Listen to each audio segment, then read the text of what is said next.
ఎట్లున్నారు? మంచిగున్నారా? నేనైతే మంచిగున్నానోళ్ళ. ఇయ్యాల మన కీస్పిట్ట ముచ్చట్లల్లా అవ్వల్దార్ సోల్తలు పట్టుకొని వచ్చిన. మరి ఇంకెందుకు ఆలస్యం? మొదలు హెడ్లైన్ చూడాలి కదా. చూసేద్దాం పారి. ఆగనట్లున్నది సురేఖక్క జౌడం. చూస్తున్నట పెద్దల నిర్ణయం కోసం. భూముల పిచ్చట సీఎంది. రైతులంటుర్రు పోరాటం ఆగది. పాలిటెక్నిక్ పిల్లల గోస.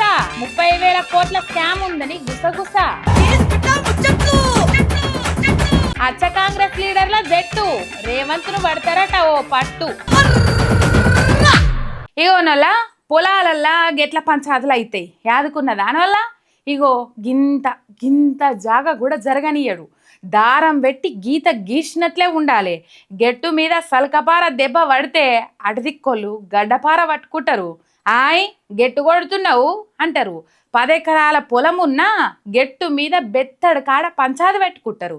రైతులంటే గట్లనే ఉంటారు. మరి గసొంటోళ్ళ కాడ జిత్తడంత గెట్టు తీసుకుంటేనే ఊకోరు. అంత మమకారం ఉంటుంది నేల మీద.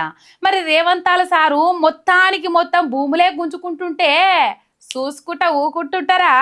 పట్టు వట్టి పట్టు విడుట కన్నా పరగ సచ్చుట మేలు అని పద్యం ఉన్నది. యాదుకుందానల్లా అగో గట్లనే చేస్తున్నారు రైతులు. గిళ్ళు ఏమన్నా రేవంత్ కోటేసి అనుకున్నారా? ఆయనకు ఒక్క నియోజకవర్గంలో జనాలు వేసిర్రు గాని రాష్ట్రంలో ఉన్న జనాలంతా రేవంత్ ను సీఎం కావాలని కోరుకోలేదు కదా. మరి గా మాత్రం దానికి అంత ఉరుకులాడుతున్నాడేంది అంటారు జనాలు. మా భూములు గుంజుకునే హక్కు ఆయనకి ఎవరిచ్చిర్రు అనేది అసలు ముచ్చట. ఇక హరీష్ అన్న కూడా గట్టిగానే అరుచుకుంటుండు. రైతులకు గింత అన్యాయం జరగొద్దు అనుకుంటా సబ్ స్టేషన్లకు పొలం గట్లకు తిరుగుతుంటాడు హరీష్ అన్న. గసొంటిది అసలు పొలాలు ఇండ్లు జాగాలు లేకుండానే చేస్తామంటూ ఊకుంటాడా? రేవంత్ రెడ్డి ప్రభుత్వం ఏం చేసిందంటే 2008 కంటే ముందు నీ భూమి యుఎల్సీలో ఉంది అని చెప్పి ఆ భూములను తిరిగి యుఎల్సీలో పెట్టినారు. కాలనీలు 2008లో యుఎల్సీ రిపీల్ అయిన తర్వాత అంతకు ముందు ఎప్పుడో యుఎల్సీలో ఉండేని ఇవాళ యుఎల్సీలో కాలనీలు పెడితే ఎంతమంది ప్రజలు ఆగమవుతారు? సుప్రీంకోర్టు జడ్జిమెంట్లు వచ్చి హైకోర్టు జడ్జిమెంట్లు వచ్చి కొన్ని భూములను ప్రైవేట్ భూములుగా ప్రజలు హక్కులు దొరికినాయి. లేఅవుట్లు అయినాయి, అక్కడ అపార్ట్మెంట్లు వచ్చినాయి, ప్రజలు ఇండ్లు కట్టుకున్నారు. ఇవాళ తిరిగి మళ్ళీ ఆ భూములను సుప్రీంకోర్టు జడ్జిమెంట్ లో ఫ్రీ అయినటువంటి భూములను కూడా ఈ రోజు దాన్ని 22A పెట్టడం అనేటువంటిది ఇది సుప్రీంకోర్టు నియమ నిబంధనలను ఉల్లంఘించడమే అవుతుంది.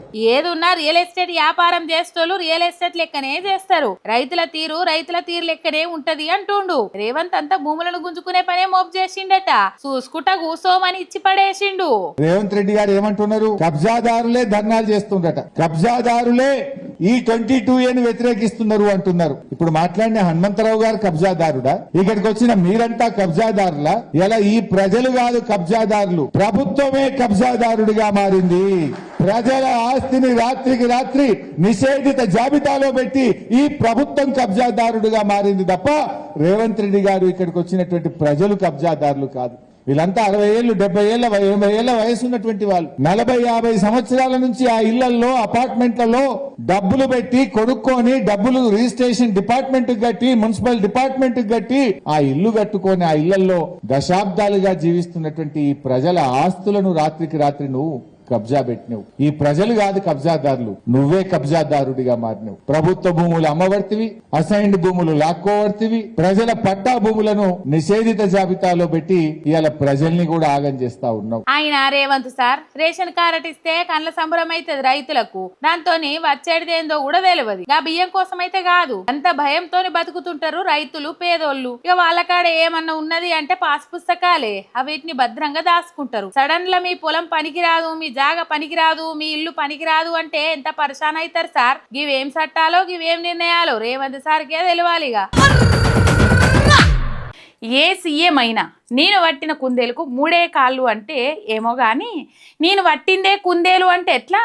నువ్వు పందిని పట్టుకున్నావా, కుక్కను పట్టుకున్నావా, ఎలుకను పట్టుకున్నావా, లేకపోతే చిలుకను పట్టుకున్నావా అనేది కూడా ఉంటది కదా. ఇక గది ఎవరికైనా కరెక్ట్ కాదు అంటారు కదా జనాలు. ఇక గదట్లుంటే ఈ నడుమ పాలిటెక్నిక్ పిల్లగాండ్ల పంచాది చూస్తున్నాం కదా, ఎట్లా లడాయి చేస్తుండ్రో, మా భవిష్యత్ తాగం చేస్తుర్రని. ఇక దాని వెనక పొంటి పెద్ద కథే ఉన్నదటనోళ్ళ.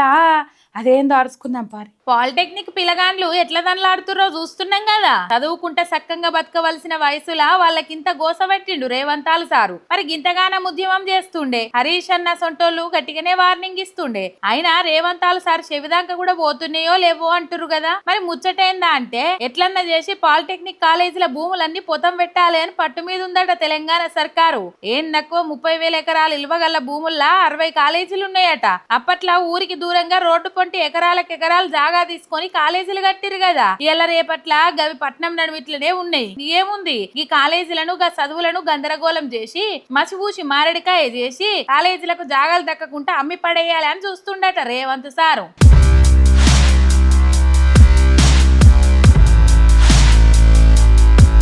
అందుకే స్కిల్ యూనివర్సిటీ అది ఇది అనే పంచాయతీ మోపు చేసిర్రు అనబట్టే ఏ ఊకోర్రి కాలేజీల జాగాలు అమ్ముడేంది అనుకుంటుర్రా ఎట్లా అని అడమ హైదరాబాద్ సెంట్రల్ యూనివర్సిటీ జాగాలు అమ్మాలని చూస్తే పిల్లగాండ్లు పెద్ద పోరాటమే చేసిర్రు కదా. అటెనక ఉర్దూ యూనివర్సిటీ జాగాల పంచాయతీ కూడా గింతే అయింది. వాళ్ళంటే పెద్ద పెద్దోళ్ళు అన్ని తెలిసినోళ్ళు ఏదైనా చేస్తారని ఆగిర్రని ఈ పాలిటెక్నిక్ పిల్లగాండ్లు జర వయసు తక్కువ ఉంటారు కదా. వీళ్ళతో ఏమైతది నొక్కి పారేద్దామని సర్కారు ప్లాన్ వేసింది అని లెక్కలేస్తురు రాజకీయం తెలిసిన మేధావులు. కానీ జెంజీ దెబ్బతోటి బుడ్డ పోరల్లా ఎంత ఉరుకులాటశాల అయిందో చూస్తూనే ఉన్నాం కదా. వాళ్ళు ఊకుంటారా గట్టిగానే రంగంలోకి దిగిర్రు. మా చదువులు మేం కాపాడుకుంటాం మా జాగాలు మేం కాపాడుకుంటాం అంటుర్రు. ఉన్నదాన్ని ఇంప్రూవ్ చేయండి లేనిది తెచ్చి మాకు పెట్టకుండా తలకాయ నొప్పులు. అంతగానం మా ఎస్బిడెడ్ స్టూడెంట్ అంటే డిప్లొమా స్టూడెంట్స్ ని ఇంప్రూవ్ చేయాలంటే ఫస్ట్ ఫీ రీయింబర్స్మెంట్ ఇవ్వండి సార్. నాకు ఇవ్వలేదు సార్ ఇక్కడ ఎవ్వరికి ఇవ్వలేరు ఒక్కరికి రాలేదు. అది ఇచ్చి చూపియండి మీకు అంతగానం ఇంప్రూవ్ చేయాలని ఉంటే. చెప్పన రోజు గడుస్తూనే ఉన్నది. అసెంబ్లీ సమావేశాలు దగ్గరకు వస్తూనే ఉన్నాయి. 97 జీవో రద్దు చేసి పాలిటెక్నిక్ పిల్లగాండ్లకు న్యాయం చేయకపోతే గట్టిగానే ఉండేటట్లున్నది జవడం. ఇప్పుడు జర సైలెంట్ అయినట్లున్నారు గాని అసెంబ్లీ టయానికి మళ్ళా ఉద్యమం పెద్దది చేస్తారు కావచ్చు. అయినా నిజాం కాలం చున్న చదువు ఇంజనీరింగ్ చేసిన వాళ్ళకంటే పాలిటెక్నిక్ చదువుకున్న వాళ్ళకే చెప్పిన కొలువులు వస్తాయి అంటారు. అసంటి చదువును సట్టుబండలు చేస్తామంటే ఊకుంటారా చెప్పుర్రి. ఏదన్నా చెప్పుర్రోల్లా అన్ని టయాలు మన చేతులు ఉండనే ఉండే. చీకటెమ్మటే ఎలుతురు వస్తుంది ఎలుతురెమ్మటే చీకటి వస్తుంది. పొంగులు వంగితే పొయ్య పడవలసిందే.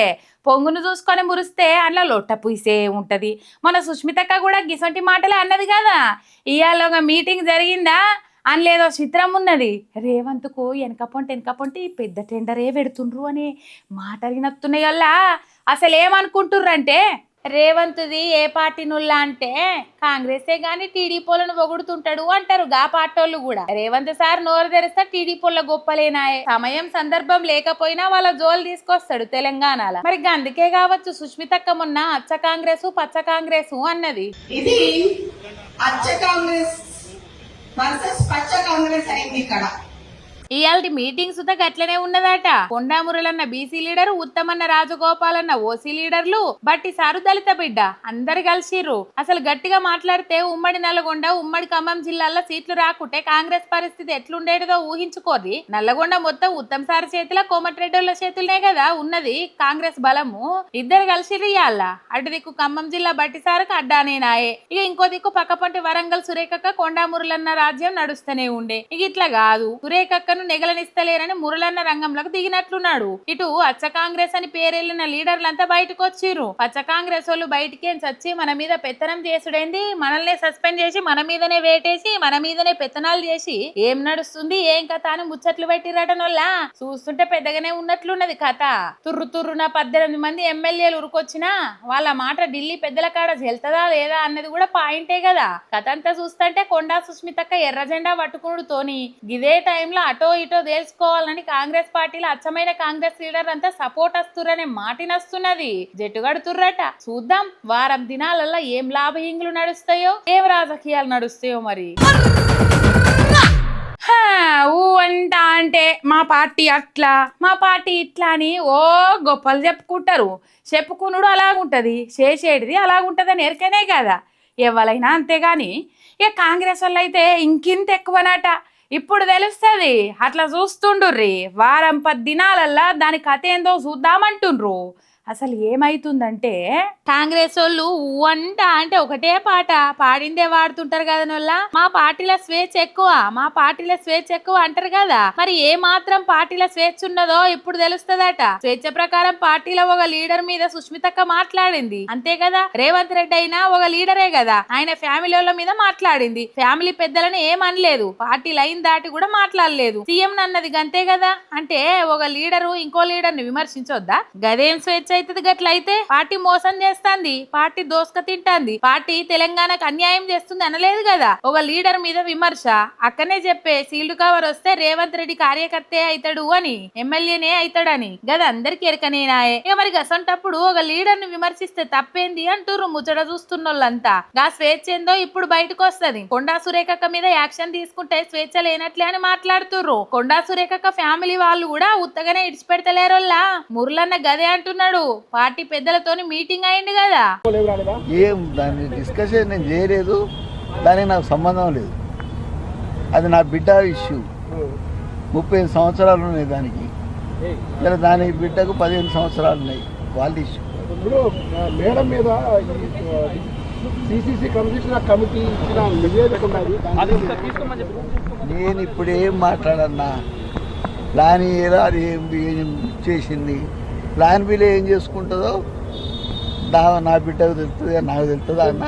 గంతేగానుల్లా కొండా సురేఖక్క ఒక లీడరు, సుష్మితక్క ఒక లీడరు. అసలు సుష్మితక్కకు కాంగ్రెస్ పార్టీకి సంబంధమే లేదు అని బూతులు మాట్లాడిన లీడర్లు కూడా ఉన్నారు. మరి సుష్మితక్కకు పార్టీకి సంబంధం లేనప్పుడు ఆమె బయట మనిషి అవుతుంది. బయట మనుషులు దినం రేవంత్ రెడ్డిని 100 మంది తిడతారు, అలా సుష్మితక్క కూడా ఒక్కళ్ళు అవుతారు. ఒకవేళ యాక్షన్ తీసుకుంటే సుష్మితక్క మీద యాక్షన్ తీసుకోవాలి గాని సురేఖక్క మీద యాక్షన్ తీసుకున్నాడు ఏంది, ఏం న్యాయము అంటుండ్రు. మరి ఏ రూల్ ప్రకారం తీసేస్తారో కూడా చూస్తామన్న కాడికి మాట్లాడిండు మురళన్న. ఇక ఇంకో దిక్కేమో సుష్మితక్క జనసేన దిక్కు చూస్తున్నదని, సురేఖక్క బీజేపీ దిక్కు చూస్తున్నదని, ఎవరితోని మాట్లాడటోళ్ళు వాళ్ళతోని మాట్లాడుతురని గట్టిగానే వస్తున్నాయి వార్తలు. సురేఖక్క మురళన్నకు ఫ్యాన్స్ గట్టిగానే ఉన్నారు. ఇక సుష్మితక్క కూడా యాక్టివ్ అవుతుంది కాబట్టి గింత గంత గ్రాఫ్ తగ్గినా బ్యాలెన్స్ అవుతుంది. గసొంటి టైంలా గసొంటి లీడర్లను ఏ పార్టీ మాత్రం ఎందుకు వదులుకుంటది అనుకుంటుర్రు. చూడాలి కాంగ్రెస్ ఏం చేస్తుందో ఏమో.